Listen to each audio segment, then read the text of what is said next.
So welcome, Danni. Hi, thank you for having me. Oh, it's my absolute pleasure. When I think about your past, I nearly put my pants because I just think, I don't know how anyone can do that. I'm too scared to cross the road half the time. That's not true. I've got a fair bit of courage, but to do some of the things you've done, wow, I have so much admiration for you. So much. Thank you. I must say, though, when I think about those things now, I'm not so sure I would do them now. When I think about I'm out, and sometimes I think that was really stupid. What? But no, now I'm out and I think about, and it's funny as well because I'm actually a really big worrier. I worry about everything. So I think I'm Wow. just making up for lost time. I didn't worry about anything, and now I worry about everything. And I'm a huge overthinker. So I think I'm just making up for lost time. Well, I think I'm the same because I think I see the older I'm getting, and I'm much older than you. The older I'm getting, I worry about more stuff. And when I was a kid, well, when I was a young adult, my God, I got into cars with people I should never have got in, and I didn't even worry me back then. I used to play in pubs and play guitar and used to be a real wild bloody rebel, and I never cared about anything. And I'd get into a fight with anyone. I never cared. Now I'm like, oh no, just be quiet, Karen. Just Same. I'm like, oh, I should have just stayed in. If I see something happening, I was like, oh, why did I just stay in? Why did I yeah. do that? Yeah, I'm exactly the same. Well, I think as we get older, we maybe as we get older, we realize how precious life is, and how fragile we actually are. Instead of we think we're infallible, and then suddenly it's kind Yes. of like, shit, actually, I'm not. I'm not. And especially if we get sick, as our body starts to get older, we break down more, and we think, far out. I was just saying on the weekend, I can't recover as quickly as I used to. When I do big stuff like building on the weekend that we did, it's kind of like, Yeah. shit, I'm knackered today. Usually before, when I was younger. Anyway, old age, that just give me the shit. So let's not talk about that. I want to talk about you. This for over a decade, right? You were considered one of the most effective female undercover cops in the UK.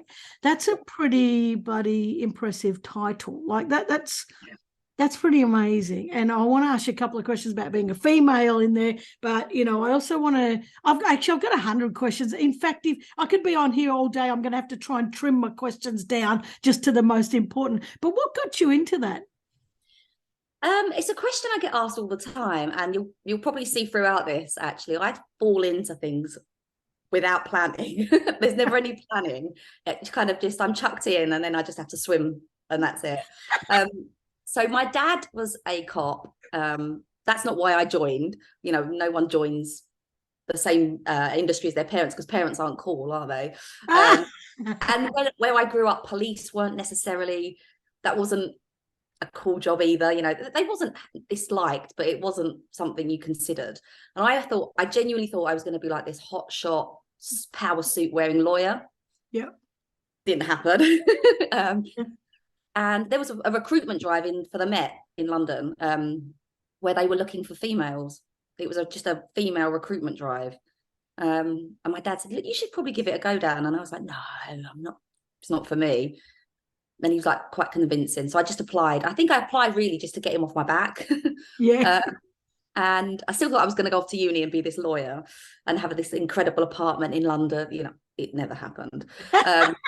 That never happened at all. And I applied and got invited to the interviews, and then there's all exams and tests and everything else. And somehow, I don't even know how I got through them. And then they said, oh, there's an 18-month waiting list, so you won't get a position yet, a place at training school yet. So bear with us. And I was like, yeah, whatever. Like, I was hoping that uni was going to come back by then and say, congratulations, you're in. And then about a week or so later, it was really quick. It might have been 2 weeks, but it was a really quick period where I got a phone call one Sunday saying somebody hasn't turned up for their place. Would you come tomorrow and take their place? So it went from 18 months of, well, in my head, it was going to be 18 months of waiting to less than 2 weeks. So off I went. I was unprepared. I didn't have any of the kit that you needed. They send you a sheet with all the things you need. I had none of it. I just turned up and was like, I'm here. And that was literally it. And then I become a cop. So I did start as a regular cop, you know, fighting crime on the streets, which I thought was the best thing ever. I loved it. I loved being in uniform. Not the uniform. I'm really, really, really girly, and the trousers were like up under on my bra line. You know, they didn't fit. I'm really short, and the nothing fit. It was just ridiculous. The boots were the ugliest things I've ever seen in my life, but I didn't care. I just was like, I love this. This is so cool. And then my inspector, after a while, so I went to a borough called Tower Hamlets, which is it's in East London. It's where I'm actually from. It's where I was born. It's really, really busy. It's a good borough to be a cop on. And you've got extreme wealth and extreme poverty, like literally all next to each other. So Wow. it's so really, it's a really cool borough, and you just can't not go there and do work because there's always something to be doing. And I learned a lot really quickly, actually, because I was talking to people that I just would never have come across in my life before that. So it was just awesome. I loved it. And after a while, my boss, my inspector said, Danny, tomorrow night, can you come in your plain clothes? You and a colleague are going to go out and just sort of patrol. We'll give you an unmarked car on a patrol. And I was like, oh, wow. I thought that was undercover. I had no idea that was just plain clothes. I had no idea. I was very naive. And so me and my colleague, we thought we were really cool. Went out on night duties. But the criminals would all know the unmarked cars. Like, they would know all of the registration plates. So we thought we were better than them. And we said, let's ditch the car and let's just walk. So we were out walking in plain clothes, and we were getting some arrests that we just never have got before. You know, we were walking into stairwells of flats and catching them serving up drugs, and we were like, this is so cool. And my boss was obviously very happy because our team statistics were going up and up and up, and people were like talking about it. And we did that only on night duties, because daytimes were just, you know, there was other things to be getting on with. But we did that for a while, and then I got another phone call from my inspector saying, Danny, tomorrow you need to go up to New Scotland Yard. And I thought, oh, shit. Am I allowed to swear? Yeah. Yeah. I was like, oh, shit. I'm going to get sacked. I really thought I'd pushed my luck with all the work we'd been doing, because we were walking up to them going, like, looking over and catching them in the act. So I thought maybe we wasn't allowed to do any of that stuff. And I thought, I'm out of here. But it wasn't that. It was actually, when you get there, you've got to go to this floor and meet this chap, and good luck. And I thought, oh God, this is really bad. This could only be one thing. And then I went up to New Scotland Yard, and it was like the hottest day of the year. Of course it was. And I was on a sweaty tube in London in a cheap suit. I didn't know what I was doing. And when I got there, it was actually, I met this guy who was working with the covert unit. And I never knew this even existed. Like, this was like something from a movie. And he explained what they did. And I'll be honest, I didn't really understand, because I didn't think it was real. And he said, we'd like you to do the course. And I said, oh, right, okay. And he said, you still don't understand why you're even here, do you? I was like, no, I don't get it. I don't understand. And he said, we want you to do the course. Will you do the course? So I said, yeah, sure. And that was it. And then it was a really short time after that, I did the course. And that's how I ended up being a covert officer. To this day, I don't know how I passed that course either, because there was people on there that I thought were way cooler than me. Like, I thought, you know, there was people on there with a lot more police experience, which I thought was key, but it obviously wasn't. And every night I'd go to bed, like, because you live there, so you're there for a period of time, and you live there. But I'd go to bed and be like reliving everything we'd done in the day, and I'd be like, oh, why didn't I do that? Oh, I didn't even think of that. And then that person I thought was like smashing it and was doing really well, they'd be gone the next day, and you would never see them again, because they'd been kicked off. Wow. But in my head, they were really cool, and I was like, oh my God. So I just jumped in. I had no idea what was happening around me. I just swam and managed to keep afloat. So I don't really. Wow. People say, have you got any tips for it? And I'm like, no, I don't just really do it. But yeah, and I think I just try to keep it as close to as close to me as possible, because you lie too much, Yeah. it's hard to keep that up if you're lying too much. You know, you've got to remember a lot of stuff. So yeah, that's how I basically got to that point. And then obviously the deployments came, that's where the real work starts. Wow. And the real work, we'll get into that, is dirty drug dens and God knows what, the real nasty pasties. When you said just before, you thought that it was key to have experience. What, and you said that's not it. What is it? What is the key to being good at that? I think confidence. Yeah. And having a reason, like, what is your story? Why are you there? And of course, if you're walking into an environment or an area where my accent, so for example, if I was in the north of England, my accent is clearly not from the north of England. People are going to ask you, why are you here? What do you want? And you have to be confident in your answer, and not sort of shy away from it. You know, you need to own why you're there, because essentially I want something from the people I'm talking to. So I need them to like me without being cocky, but be firm. I think just confidence and knowing, we call it a legend. So having your story, your legend sorted before you get there. And maybe a little bit of thinking on your feet, because a little bit. Plenty of times where I've been, when they've said things and I wasn't expecting it, or I've been in scenarios where that wasn't meant to happen. Well, I'd say a little bit more than just a little bit thinking on your feet. I think you'd have to be very quick and witty. But did you ever was your cover ever blown, like because you couldn't think quick enough, or because you got something wrong? Did you ever get busted? I got arrested. Ah. It's so ridiculous, because obviously I knew it would be fine, but I was scared. I was really scared. Yeah, I got arrested for possession with intent to supply Class A, but I was there in a covert capacity. Yeah. And that wasn't ideal. That really wasn't what I thought was going to happen. Well, obviously you got off, but yeah. She was not when so I was arrested for that and taken back to the station, and they strip searched me, and I was wearing a wire because I'd been deployed at this place for a number of months, so I was comfortable, everyone knew who I was. When she strip searched me, she just went, shit. She was like, what do I do? And I said, just leave it. Do not go into the custody area and mention it, just leave it. And she was like, okay. And then of course someone come to get me, and I was just sat there. I was like, oh, I need a shower. I felt sorry for the cop that had arrested me, because she thought it was the best arrest ever. Like, she thought she had it banged to rights. I felt sorry for her. Wow. But you never got busted by the crooks, though? Never. Wow. Geez. So what about a scary, like, where was there ever a time, and I'm sure there was, tell us about it, where you just thought, fuck, I'm in over my head, I'm in too deep? Every deployment. The craziest thing, and at the time I didn't think about it, but now when I think about it, and when I say it, I'm like, what was I even doing? My first ever deployment went so wrong. That should have been enough where I should have just reverted and like just gone back to being full-time uniform and leaving it, but I didn't.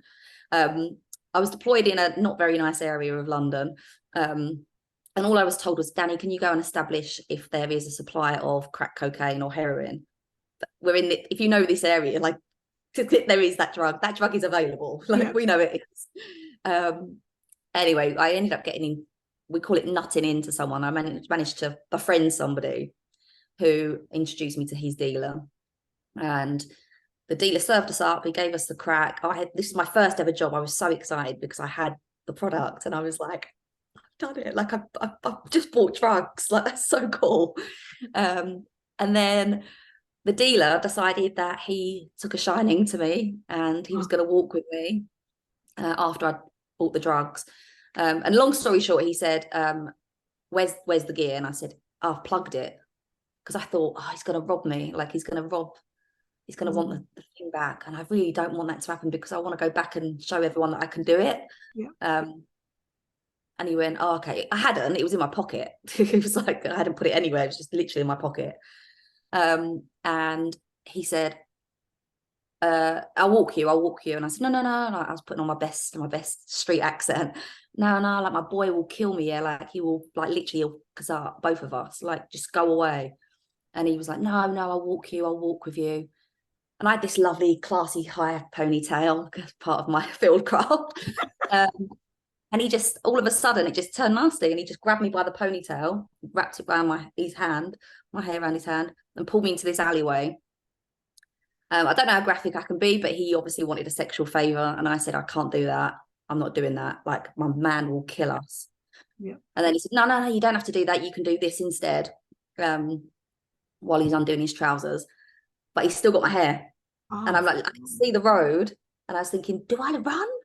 How am I, like, what do I do? And in my brain, I knew he was serious. He was undoing his trousers and he still had my head. And I thought, bite it and just run. Like, bite and leg it. And that was in my brain, like, just to do that. And I had a bit of kit in my pocket, and I didn't even think about that. You know, it's my first job. I wasn't really, the technical side of things, I wasn't that savvy on. Yeah. So in my brain, I'm about to bite him, leg it to Sally. Even in reality, of course, it would have hurt him, but he was a giant. He was like over 6 foot. He's probably about 6'2", 6'3". He would have grabbed me back, like, and I would have probably got a bit of a slap, putting it mildly. And the rest. Yeah. And then a car or a vehicle just pulled up at the end of the alleyway, and this guy got out and he was like, you slag, you this, you that, grabbed me. And I was like, and I recognized him from my briefing before I'd been deployed. The piece of kit I had in my pocket, they could hear everything that was going on. So they knew what had happened, the team, and he'd come and save me. But he didn't blow my cover. He just made out he was my crazy boyfriend. Oh. And the deal, I know, I was just, the whole thing was nuts. The dealer then apologized to him, not to me, apologized to him, telling him how I wanted it. I was like, well, he didn't. And then I was on my merry way, and I'd scored. I'd still had the product. I hadn't been, well, I'd been touched, but not like, you know, too much. It was manageable, and saved by my colleague. And then they said, would you be comfortable going back to get from him again? And I said, well, yeah, I feel like we have to go back and get more drugs from him, because that would be a bit weird. Like, I don't want to be that person. So yeah, we kept going back and buying drugs from the site. He never touched me again. He was scared of my boyfriend. Scared of your crazy boyfriend. Yeah. But he was not very nice. And that was my first job. So really, that should have been enough. I should have pulled the plug there and said, no, do you know, that's me out of this world. But the adrenaline off of it was something else. And it sounds crazy.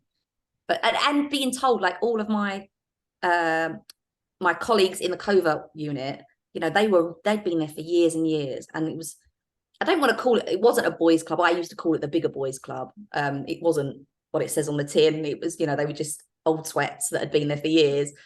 And I liked them. I thought they were really great, and I wanted to be a part of that. So I was basically willing to do anything to be a part of that club. And they obviously found out about it and thought it was brilliant. They were like, that's amazing. And I was like, yeah. Was there many other women in that group, or were you the only one? There were other women. A lot of them wouldn't like doing the street stuff. Yeah. I'm just super girly, and I was young, and my accent could fit quite a lot of work I was doing.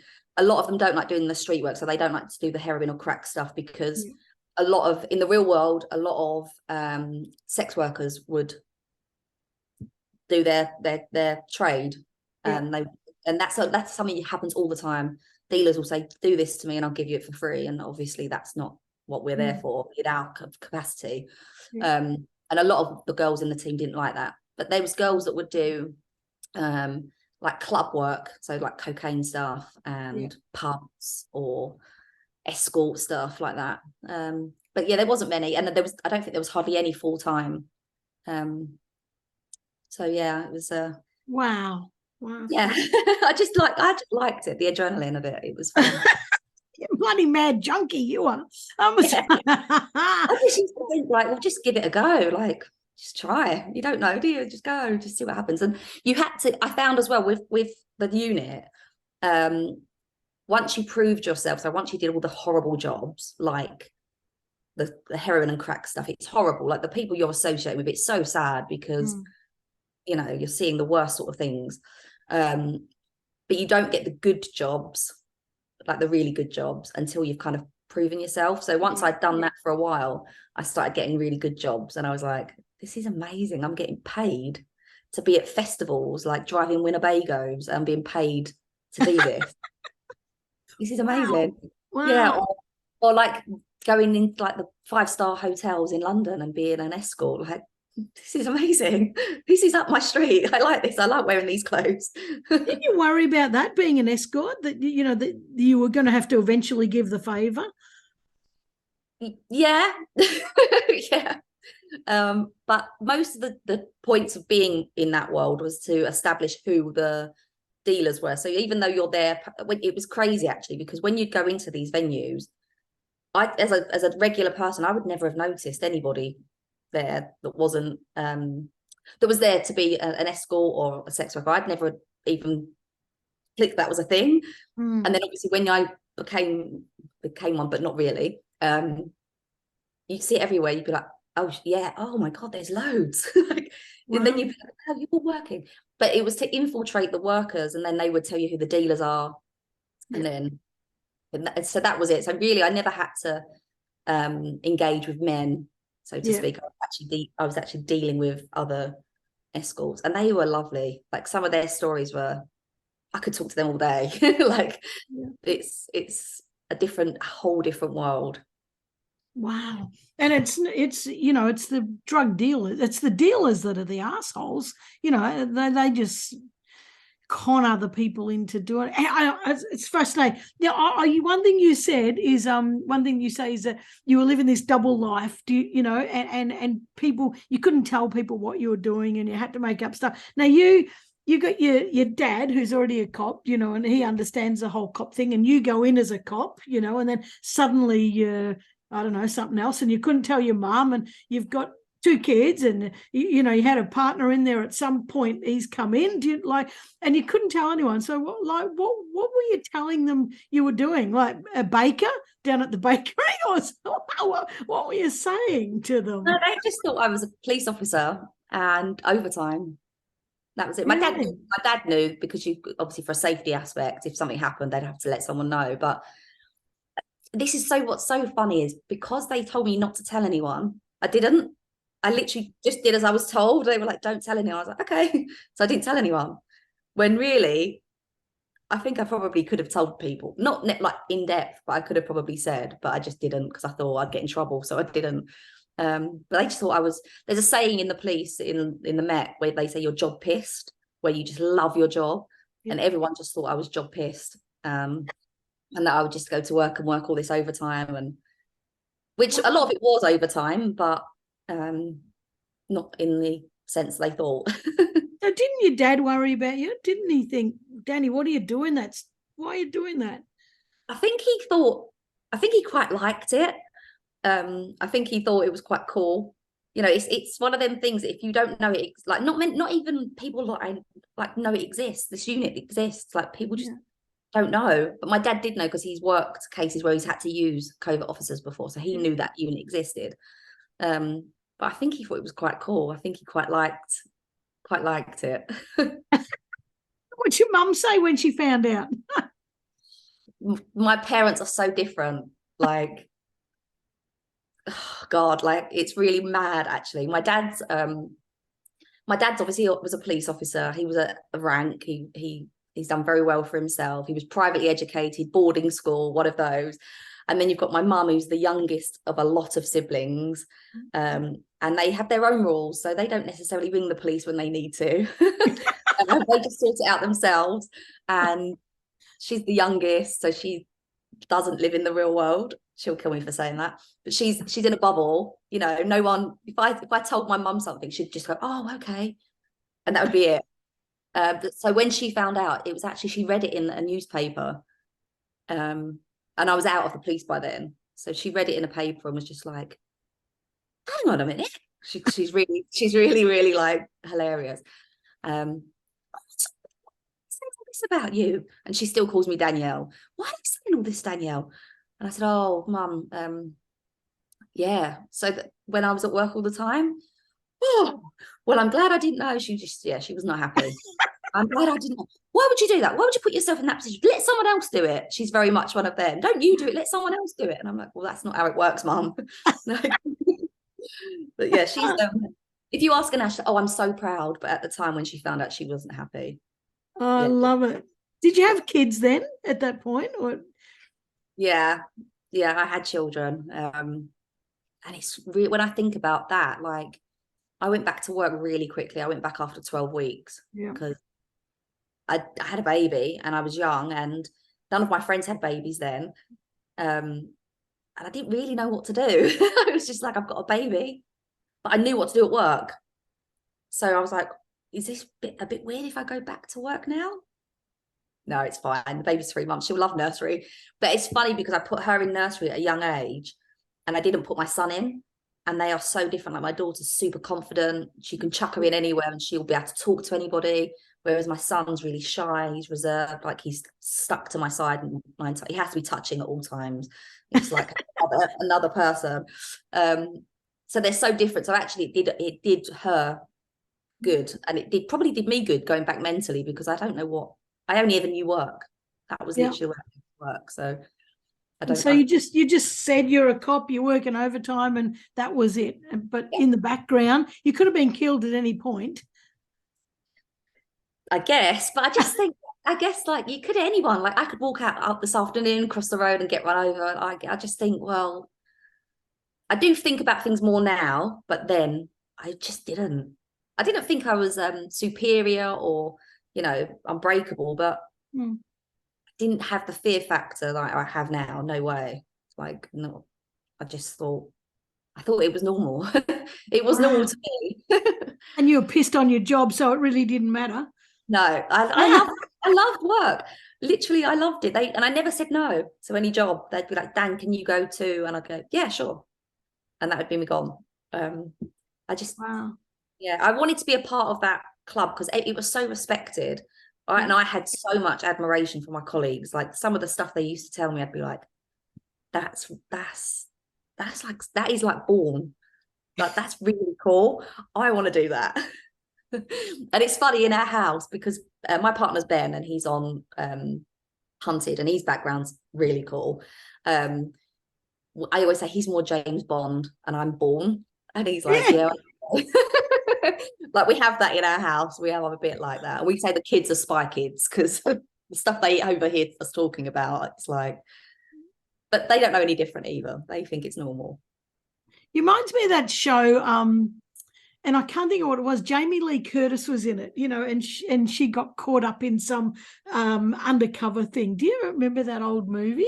And it was a fantastic. She was just like an office worker, and she was really bored. And then she met someone who said he was a spy or something like that, and then she suddenly got dragged into this, big spying. And she was, if I remember it right, I'm gonna don't worry about it because I don't know if I'm saying it right.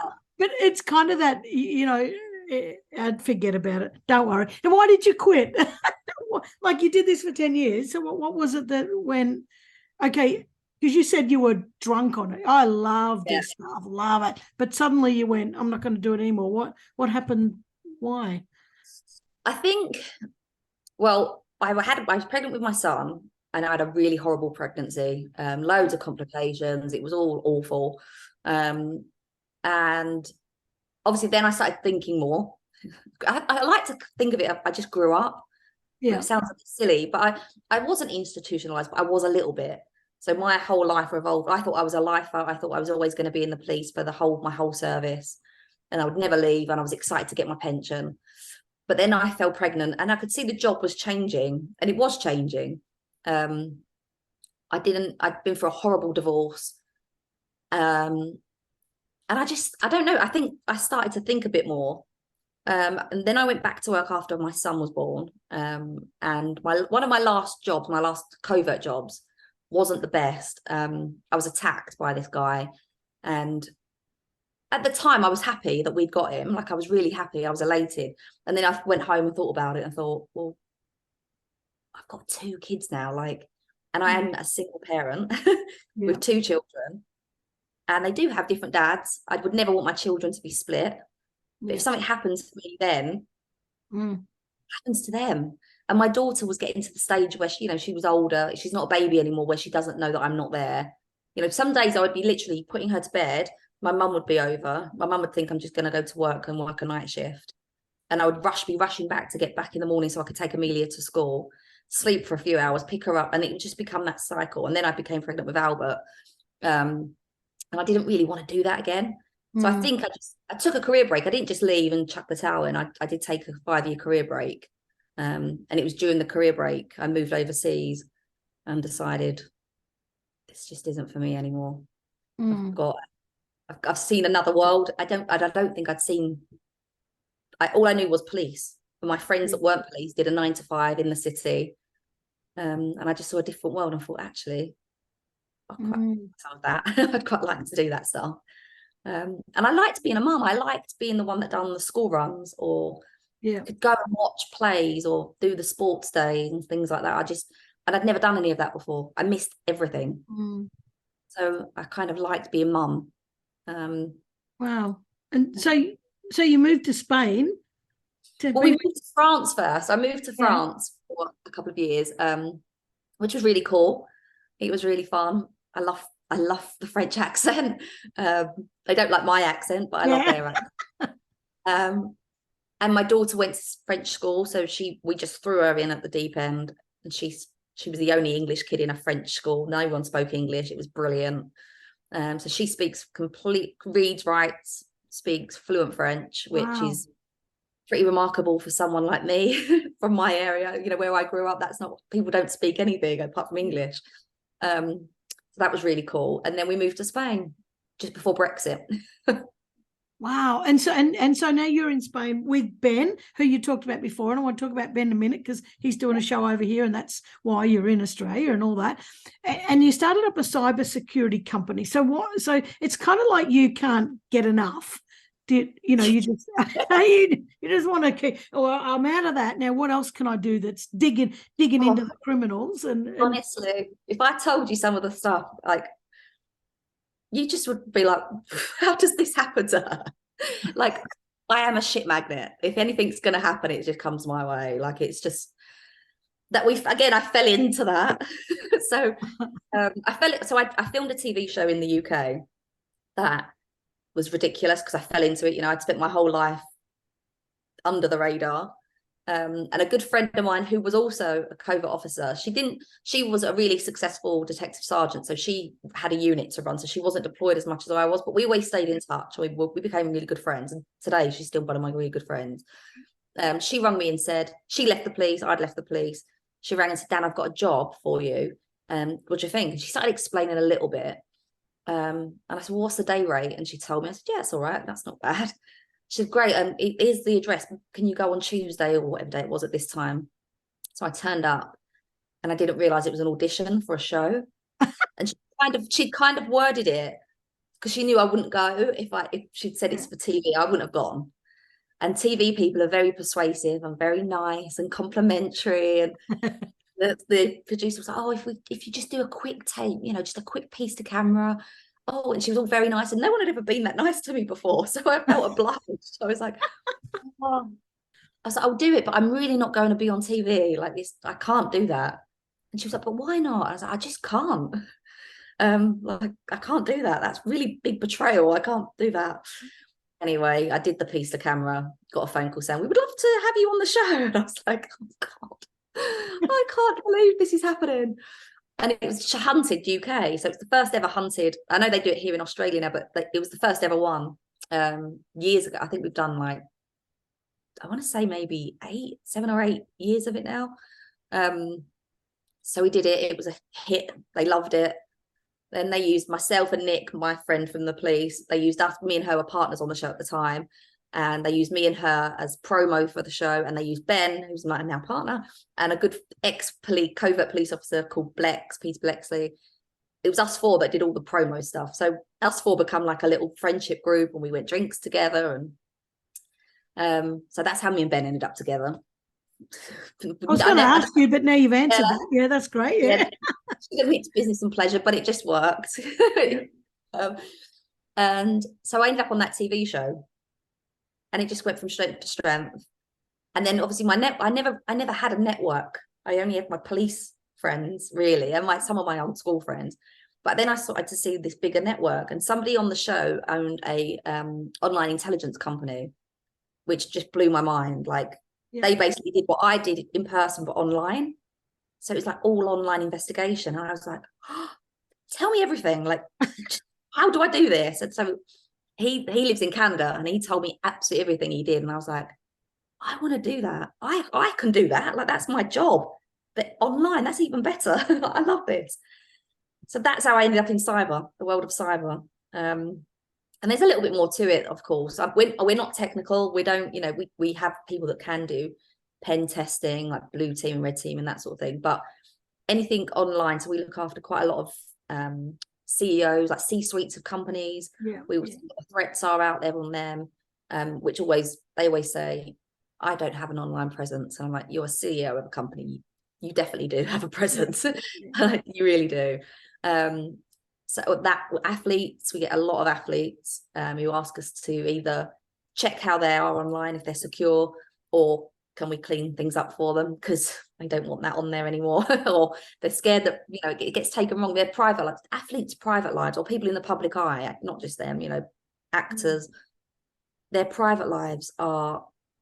I feel sorry for them because it's not private, and it's just people can be quite mean. And they will sell things, and so we do all of that sort of stuff. We actually teach online investigations, funnily enough, to the Metropolitan Police. They're one of our clients, which is quite funny. The Royal Air Force, we teach the UK Royal Air Force. We've got quite a lot of insurance companies we teach online investigation, and it's basically just a massive jigsaw puzzle, and we show you how to put all the pieces together using different methods online, and it's all completely legal, and it's fun. It's like being like the nosy neighbor, but online. It's brilliant. So what a lot of people say, oh no, there's no cyber threat, and I say, if you've got an iPhone, you're under cyber threat. Honestly, we always say this, like, we love it when a person says, I don't have an online platform, and I say, are you married? They say yeah or no, or they've got a partner, or do you have children? And the moment they say they've got teenage children, I'm like, that's amazing, because now I've got everything I need. And some of the stuff we get on them, they're like, how do you know that? I'm like, because your child left we call it a digital breadcrumb, and we just followed the breadcrumb back, and then and they're like, that's mental. Wow. That's amazing. Wow. I love it. I love it. And I still get to be mum.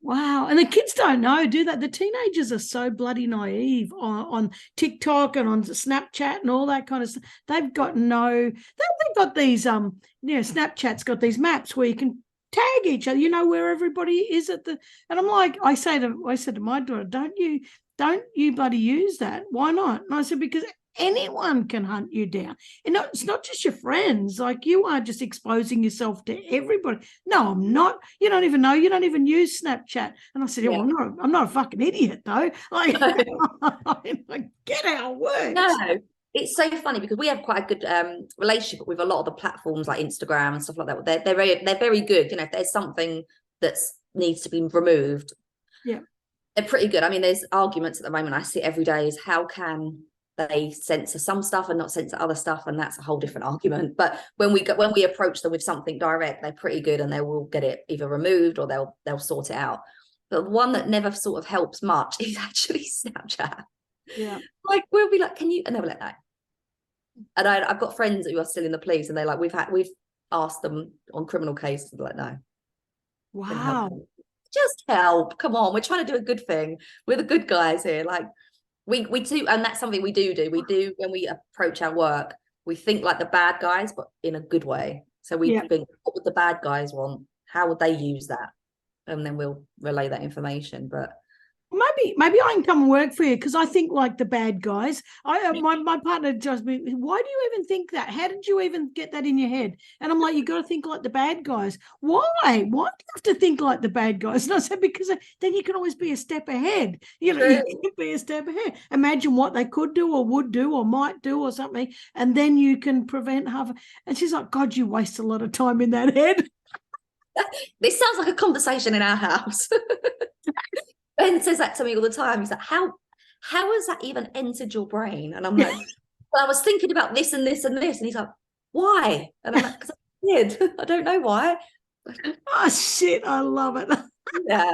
He's like, all the time, there's something wrong with you. And I'm like, I know. I know, we're the same era. It's how did you even get to that? Well, I started thinking about the dogs. You start thinking the dogs, and now suddenly you're wondering about the pirates in the bloody Caribbean. How'd you get from one to the other? It's like, oh, it was only 3 steps. It's fantastic.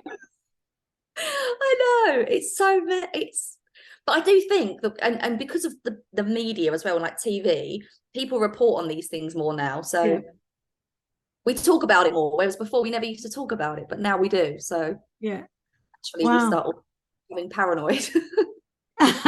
So Ben, your partner, who you met when you started filming Hunted. Now, just to recap, because I had Jordan Wiley on a few episodes ago.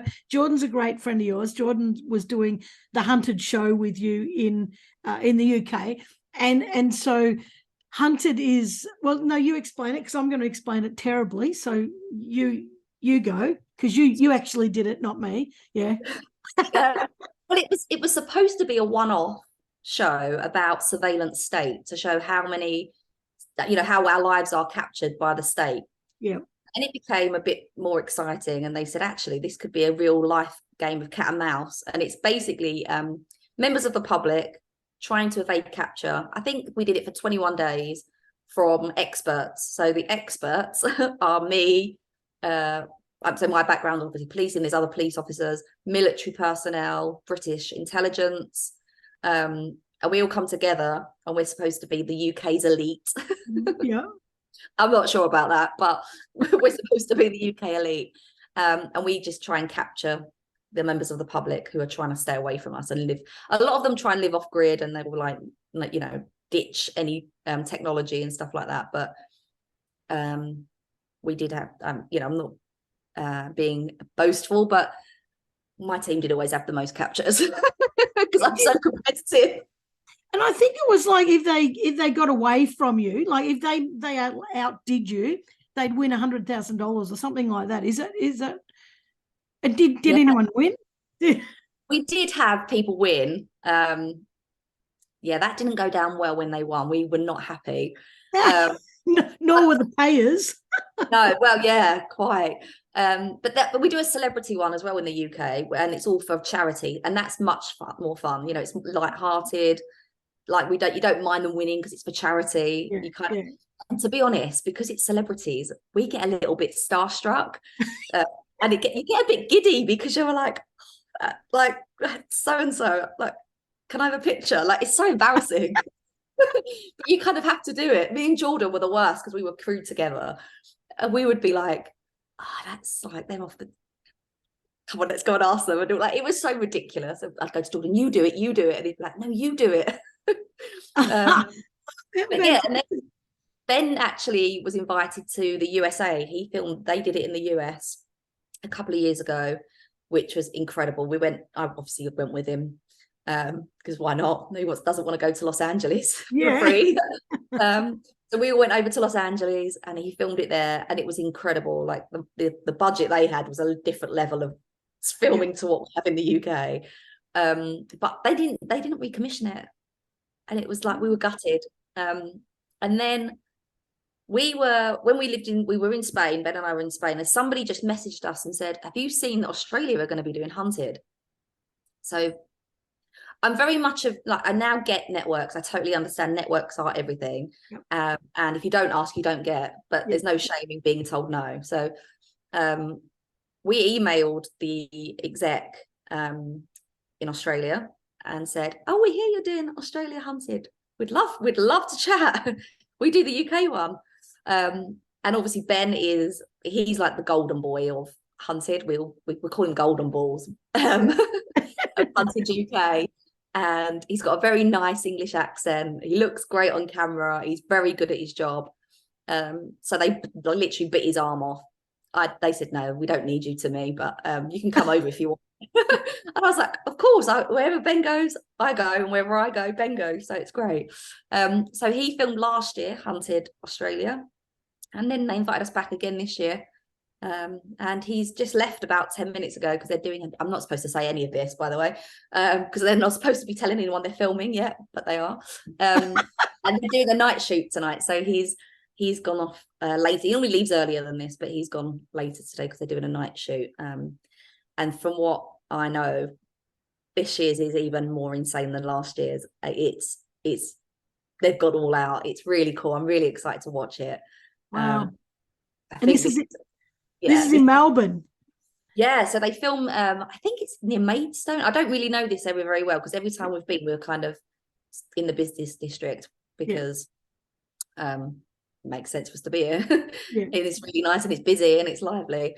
But yeah, he goes off every day and does that. And the kid, well, only my son's come this time. My daughter's in England, she's studying. So we go down to the skate park every day because he's a skateboarder fanatic. He loves Melbourne, so we have to go there every single day. Wow, there's a skate park in Melbourne. It's along the river, just by the rowing clubs. Oh yeah. Really cool skate park. We went yesterday. Ben had the day off, and we went down. There was a big competition down there, so we had to take Albert down there. Wow, see, you know Melbourne better than me. I didn't even know that was there. Yeah, wow. It's really cool. It's really great. Like, we don't really get stuff like that in Spain. So yeah. And I love, like, where we live as well, it's not busy. And this gives me my city fix because I like concrete. So this is great. Oh no, I don't. I'd rather the bush. I like the bush. I live way out on acreage. I love it, but that's good. So because Jordan introduced me to you, so had friends of mine, Danny and Ben are in Australia, you should catch up and that sort of stuff.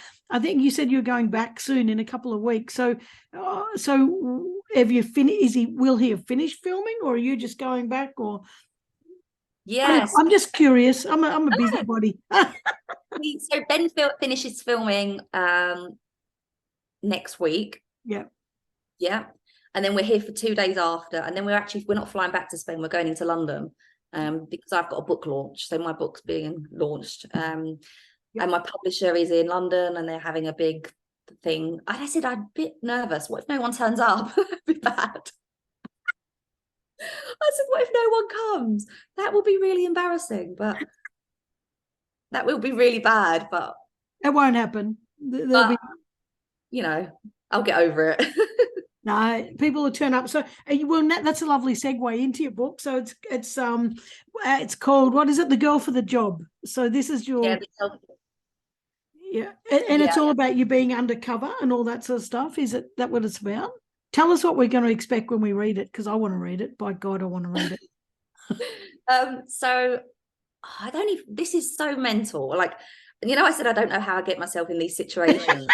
I still sit there sometimes and go, well, like the other day we were sat here in Australia, and I said to Ben, what are we doing here? Like, we're from council estates in London. What are we doing here? Like, this is nuts. And we're really grateful. Like, and I know people do say this all the time, but like, we really are. And the fact that I've got a book coming out, like, my English teacher would never in a million years. I'm going to send her a copy because I know she'll be like, you. How did it happen? So I was approached years and years ago. Jordan actually kept saying, you need to write a book. And I'd say, but it's not that easy to write a book. And he'd go, just do it. And then I was filming another show, it's a true crime thing. And the guy there said, I'm going to introduce you to my friend. Like, you need to write a book. And he introduced me to someone. And he said, oh, I'll introduce you to someone. I said, okay. So it gone like down this chain, again, networks. And then this very nice, very well-spoken man called me. And I thought, oh no, I don't know what to say to you. I was very intimidated because he spoke like the king. And he said, I want your book. And I said, oh, okay. What do I need to do? And he said, do you want to write it? I said, no, I don't know what I'm doing. So he introduced me to a ghostwriter. And she's incredible. Like this, it wouldn't exist without her. I would never be able to write how she's written it. So we would do like Zooms like this. She'd ask me questions, and then she's written this book about my life, and it's weird. And I keep saying to her name's Katie. Katie, what if no one buys it? She's like, of course someone will buy it. I'm like, oh, what if no one buys it? Like, I've wasted all your time. She's like, did we get paid? I was like, well, yes, we did get paid. While we was in Australia last year, there was this is a bit nuts too, but there was several publishers bidding against the book who got the rights for the book. And I was like, what? That's the very posh man. His name's Andrew. And I said to him, what does this mean? Because I don't know publishing. And he's like, they're all fighting. They want the book under their banner. And Pan Macmillan won the bid. I said to Andrew, when do we stop it? And he said, oh, just let it keep rolling. While they're still arguing, let them keep going. He said, every time they argue, they put more money on it. I was like, oh, okay. And then I didn't realize when you write a book, or sorry, have a ghostwriter, they're supposed to be paid up front. And Katie wasn't. She said, no, I think this, I'm invested in this. I don't want a fee. So she took a massive risk on me, which I'm so grateful for. And obviously she's obviously paid now, but the publishers have been great. They're really nice. Everyone's just nice in that world. Like, they're not what I'm used to at all. So yeah, that's the book. And I still find it mental, but really it was Jordan that kept pushing me to say, like, to do it, because every day, we were sat in a car together for 6 weeks, and he'd say, any more on the book? And I'd say, I'm not writing a book. I'm not doing a book, Jordan. I'm not doing it. When does it come out? 2nd of March. Wow. Yeah. And that's going to be online everywhere, on sick. Yeah, it's on pre-order at the moment. Like, people can pre-order it, and I keep getting sent statistics, and they're like, it's number such and such in the such and such chart, and I'm like, but it's not out yet. And they're like, doesn't work like that. And I still haven't got my head around it. I just do as I'm told. They're like, just turn up at this event. I'm like, okay. If your publisher is organizing an event, there will be people there, and they will be like, I can't think of the word I'm looking for, but they will be people that you will want there and want to meet and put into your network. They will be people that are going to benefit you, like, hugely over the years. Hugely. It's nuts. I just find it weird. Like, some of the things and the situations we find ourselves in, I'm like, I don't even know how this has happened. I genuinely don't know. Like, I am a huge believer in the whole network thing now. I totally get that's just how life works. But like Ben and I got a phone call last week about a keynote, and I can't say where it is, but I was like, you want me to do that? And the guy was like, yeah. And I was like, are you sure? And he was like, yes. I was like, I'd love to. Like, that's amazing. And then I said to him, can I take Ben? And he was like, yeah. And I was like, really? So me and Ben are off to do this. We're doing it together, actually, and it's a Mr. and Mrs. Smith type thing. Yeah. But we just kind of invited him. And we're like, the company that have taken it. I'm like, I don't know why you would want to hear that. Like, I don't get it.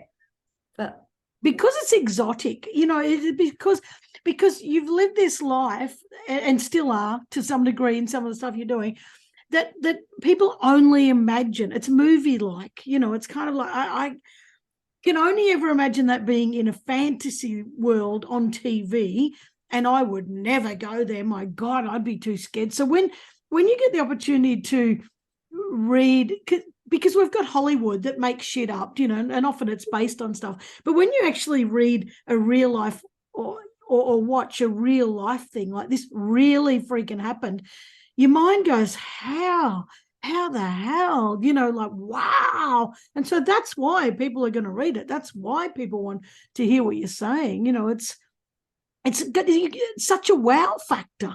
It's fantastic. It blows my mind. Like, honestly, it really does. And when we were after we filmed Hunted last year, we went to Thailand on holiday, and we'd never been to Thailand, and we were sat on the beach, and I said to Ben, this is a pinch me moment, like, this is really cool. And he was like, yeah, this is really, really cool. And like, our kids don't really, like, they don't get it. Like, when we were kids, we went on holiday to a caravan if we were really lucky. Some years we didn't go at all. And I'm like, the kids travel the world. That's all I want for them, is to travel, because I think I love that they've been to travel. They're so well traveled, but I never did that. So for them it's normal, and they don't quite get it. Sometimes I do have to, like, especially my oldest one, I have to say to her, you do know this is like not normal. And she's like, it is. And I'm like, Amelia, it's not normal. This isn't how life is. Like, yes, we have fallen into it, but we have worked quite hard. Like, we've taken huge risks in our lives. Both Ben and I have taken massive risks, and they haven't always worked out, but we've learned a lot from them. But it's just, some of the stuff's that we've just finished something. I'm not allowed to talk about it, and I can't wait till I can talk about it. Like, it's pretty bloody cool, actually. And when it comes out, and I'm allowed to talk about it, I'll message you and say, it's the thing I couldn't talk about. Here's the links. Absolutely, yes. That's a whole different ball game. But we've been told we're not allowed to talk about that yet. But it's gonna, it's really cool. I loved it. It's gonna be really something. Oh yeah, I can't wait. Well, we might have to do a second podcast. We might have to do another one just to catch up on it. It's really cool, and it was a real family affair as well. Like, me and Ben obviously were. It wasn't a TV show or anything, like, it's a real life thing. Ben and I both worked it, and we needed a translator, so we got our daughter to be our translator for it, and it's just immense. She still doesn't get it. She just doesn't get it. I'm like, that's so cool. You've translated on something so exciting, but she's like, yeah, no. I'm like, okay. Does she just speak French, or has she got, like, does she speak Spanish as well? And yeah, she's completely fluent in French, English, and Spanish. Wow. Yeah, reads, writes, and she says she's going to try another language. She wants to pick up. She's doing her A levels now, and she likes her A levels that she's doing English, French, and Spanish, which we're hopeful she gets good grades. I hope so. And that's what she wants to do at university. But she's saying that she wants to do defense law. So wow, that would be cool. That's what I thought I wanted to do. So what are you going to do when she says, Mum, I'm going to go covert, what are you going to say? No, you're bloody not. No, she's not. No. And it's sad, because the police has changed so much as well. Like, obviously you've probably seen the press at the moment. It's pretty bad. And the new commissioner's got a pretty big job on his hands. And there's a lot of blame, like, no one hates a bad cop more than a good cop. Like, I can't tell you, like, when I see this stuff, I'm like, that's really bad. Like, how did that happen? How was that guy 9 counts, 9 complaints, and nobody? And it does go back to, I've got a massive opinion on it. But it goes back to recruitment. It's all down to the recruitment of people that they're bringing in to the police force, just aren't suited for that role or that job. And the members of, they've got senior members of staff that have never worked at the bottom as a PC. They're going in at inspectors, but they might be good at passing the exams and doing degrees, but that doesn't make you a good police officer. So that's an issue. But apparently they've scrapped it now. They've scrapped that, or it's going to be scrapped. I think that sort of stuff's going on everywhere, where people are there's such a shortage of jobs, or such a shortage of people to do the jobs, that people are just accepting anybody anywhere, and just trying to plug holes, and it's really causing chaos. This bad policing thing is a real issue, because we need good cops. We need the police force. We need cops everywhere, but we need it to be fair. And then a couple of baddies, like, I was just listening to the reading about those 5 that beat up that guy in America, the black guy in America, and they're all being charged with murder. And then I'm like, good, you bloody bastards, you should be. And then I think, but then how many others are out there doing it, getting away with it? And then everyone starts hating all the cops just because there's a handful of bad cops, and then you're starting to get anarchy, and it's a really bloody fragile system at the moment. humanity is actually really fragile It, at the moment. it's so, and it really frustrates me because there's so many good cops. Like, Mm, it's a hard job. It's a yeah, really hard job, and there's no such thing as just a police officer. yeah, You know, every cop I know, like, I don't know any. Well, I say I don't know any bad cops. I knew a cop when I was in uniform, and I've just been found out recently that he's now in prison. And I would never have known in a million. I genuinely would never have known in a million years he was yeah. capable of what he's in prison for. And it really threw me. I was like, wow. When Mm, I knew him, I wouldn't have known he was capable of that. But like, it's the same thing, like you said, about how everyone hates all police. mm, And there's in the UK, there's been a few different football clubs that have had players arrested and under investigation for crimes. And I always said, but if you support that particular football club and that player plays for that club, you don't hate the whole club. You don't stop yeah, supporting that club.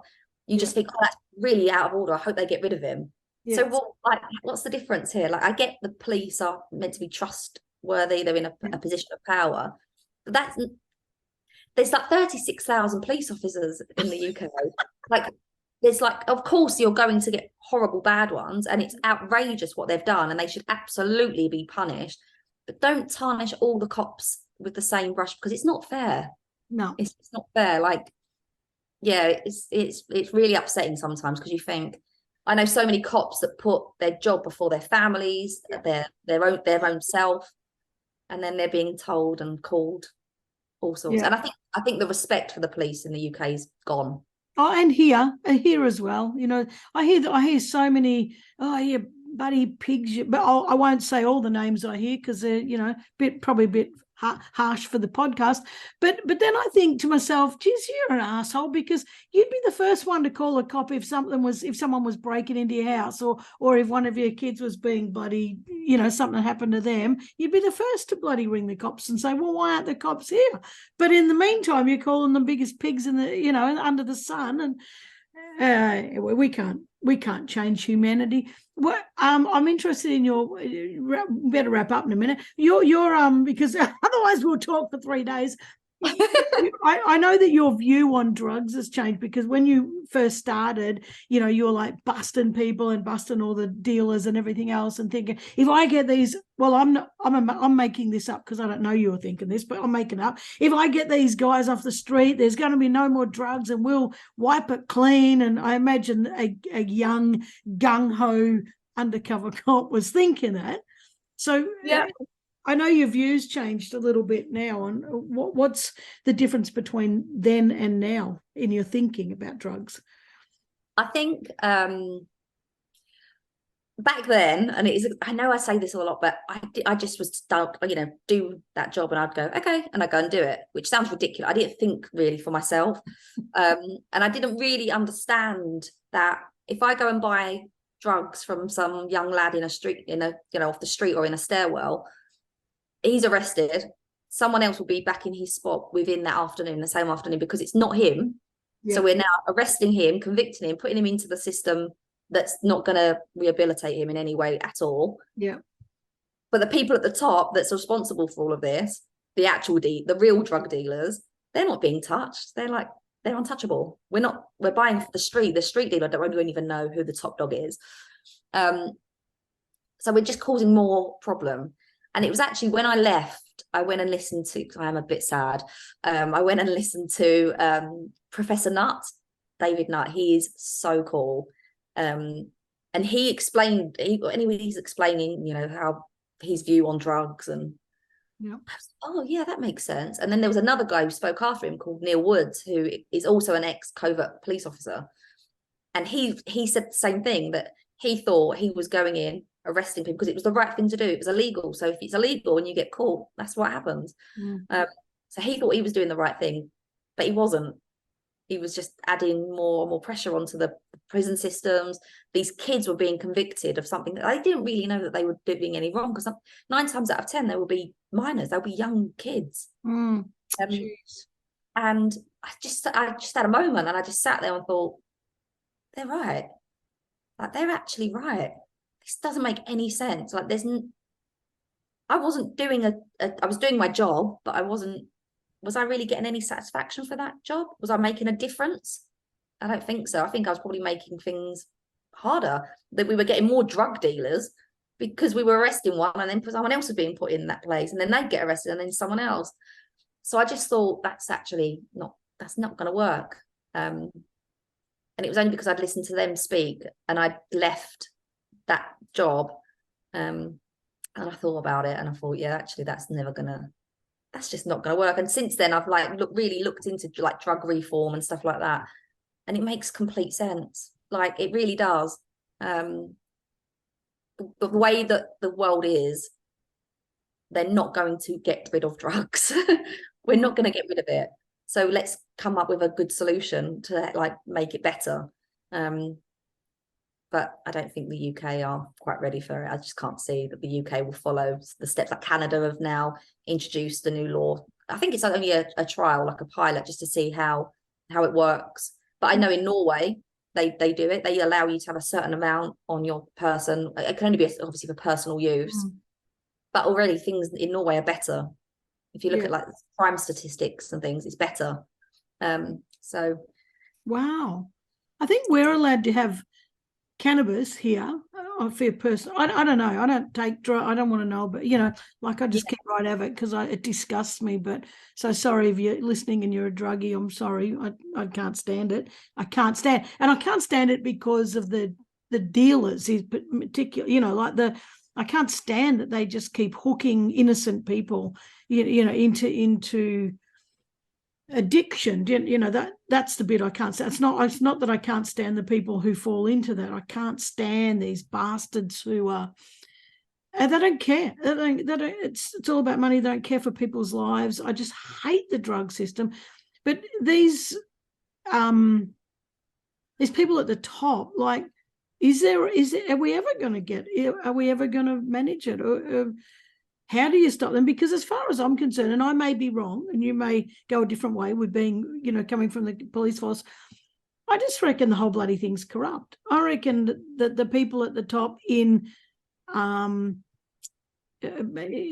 institutions that we trust, I reckon there's corrupt bastards right up the top that are just feeding this whole bloody thing. That's my thoughts on it. I always think of it like compared to alcohol. I didn't realize the stats for alcohol issues.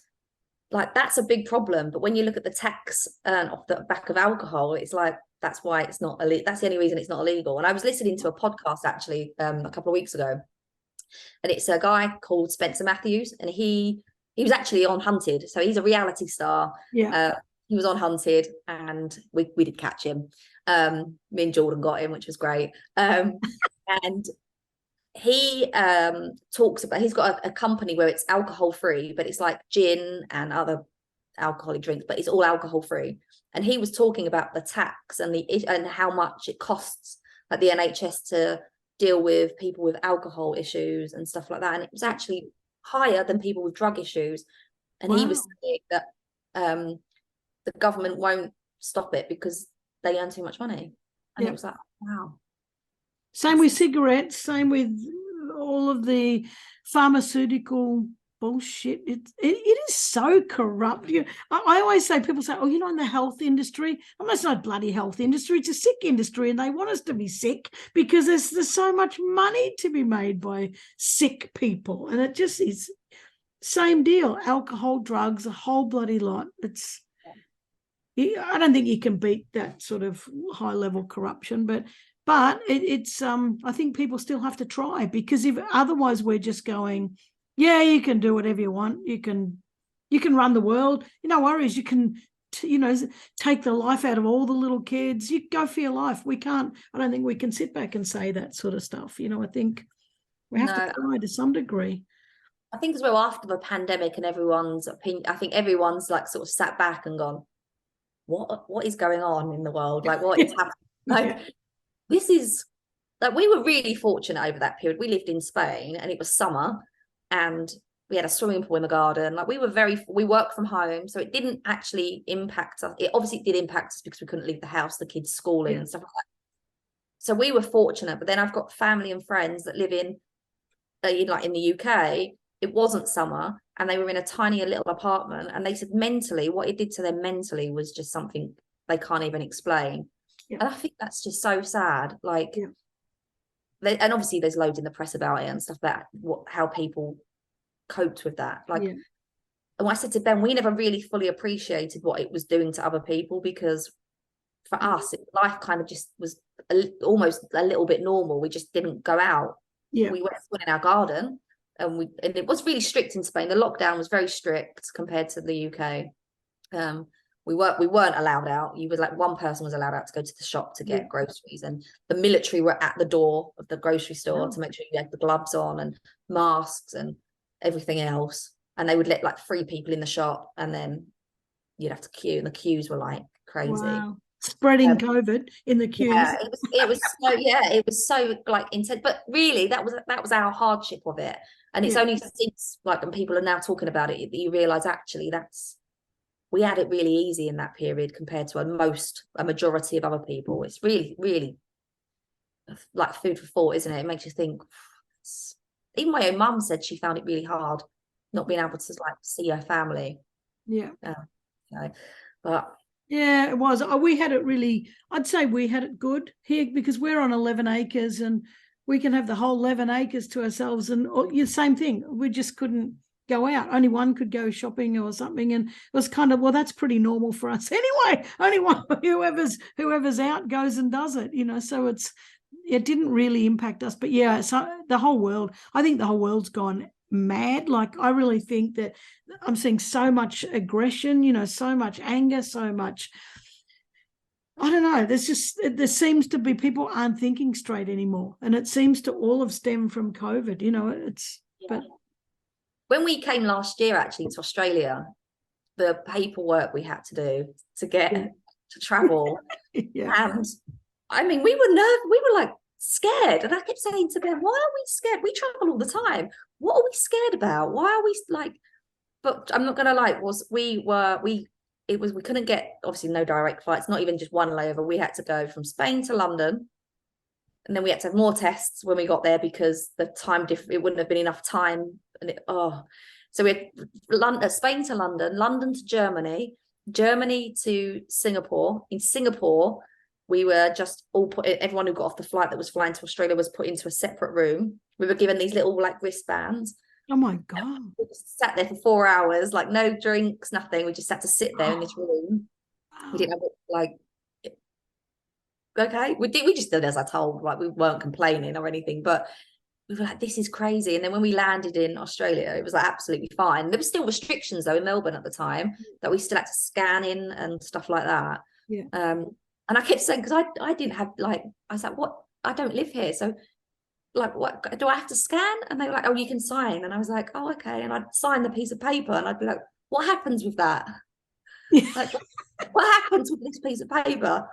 Will it still be here tomorrow when I come back and sign it again? Like, but the restrictions here, I found they were still really strict here when we came last year. And in Europe, they wasn't as strict. Yeah. It was really strict here, but I'm glad we don't have to do all that stuff anymore. Oh, me too. Yeah, me too. I had to travel to Michigan last year, and I was like, yes, it's not a fear, but it's an anxiety. It's about, well, what are they doing? Are they still doing that? What if I get stuck there? What if I get COVID there and I've got to be stuck in a hotel for a week or whatever the rules are, and I don't know what the rules are, and what if I can't get home? And then what if? And I think that's the problem. We're just making ourselves mad with what if. Anyway, last year I filmed a different show called, I was like the interrogator on this show. It was brilliant. It was so much fun. And I had to quarantine in a hotel on my own for a week. And the government, so obviously I had to fill all my forms in to say where I was going to be. They would ring me at the hotel and say, are you there? Oh, wow. And I was like, well, I am, because I'm too scared to like get caught. If I left, I'd be too scared. But I could say yes, because you're ringing me. Like, I don't get it. And she was like, yeah, look, are you there though? I said, well, yeah, I am, but I'm trying to explain. I don't understand why you're just ringing me, because I could be anywhere and say, yeah, I'm definitely here. Like, this is pointless. This is just you calling me is pointless. And then the next day, the hotel rang up into the room and said, Miss Brooke, we've got somebody downstairs from the government. They would like to come and see that you're in your room. So because I the woman, they physically sent the guy, and he was like, are you Miss Brooke? I said, I am. And he went, thanks. And he was about to walk off. I said, I could be anyone. Do you want to see my passport? And he was like, oh, yes, please. And I was like, this whole thing is just a money-making exercise. Like, this is ridiculous. Like, I could be absolutely anybody. And yes, I am her. Like, he went, oh, yeah, I'd see your passport. And he looked at you and, oh, thanks. I was like, why? It's mad. It is mad, isn't it? And on set, I remember when we was on set, they made us, everyone else had to wear a mask, but not us. And we were like, I get that we're on camera, but what about when we're not on camera? Should we put one on? And they were like, no. And we had a doctor there who had to come and test our temperature every couple of hours. And we had to do these tests, and they were like sent straight away, and they were back within an hour. Every day we were being tested, and it was like, is this normal? I don't know. It's not, obviously, because it's all been scrapped, but it was like, what are we doing? Like, whole new world, isn't it? You know, you can never, we would never have predicted that would happen. You know, right. I've always said to my partner for years, you know, we could get, the whole world could get shut down in an instant. She's like, just shut a whole world down. And I said, we could. And how? And I said, I don't know how, but easy. The whole world could just be shut down. And then when COVID hit, she's like, I see what you mean about the whole world could be shut down. I said, you don't think like a crook. I think like a crook. It is, when you think back to it, it is like, that was a bit crazy, but are we ever going to get to the bottom of it? I don't know. Yeah, I've got my theories, but we'll leave it at that. Yeah. Anyway, I have loved this conversation. You think it's you keep asking these questions. How do we get here? How do we get here? Like it's kind of like, wow, but at the same time, you're still sort of like, yeah, but that's just normal. You know, you've kind of this. You're a very eclectic set. Mix of all these senses. You're just wonderful to talk to. You know, you got this energy that is just I don't know. It's so, you're just such a mix. It's kind of like this real childlike energy, but you just got such a take care of yourself energy at the same time. I think you're bloody wonderful. Just bloody wonderful.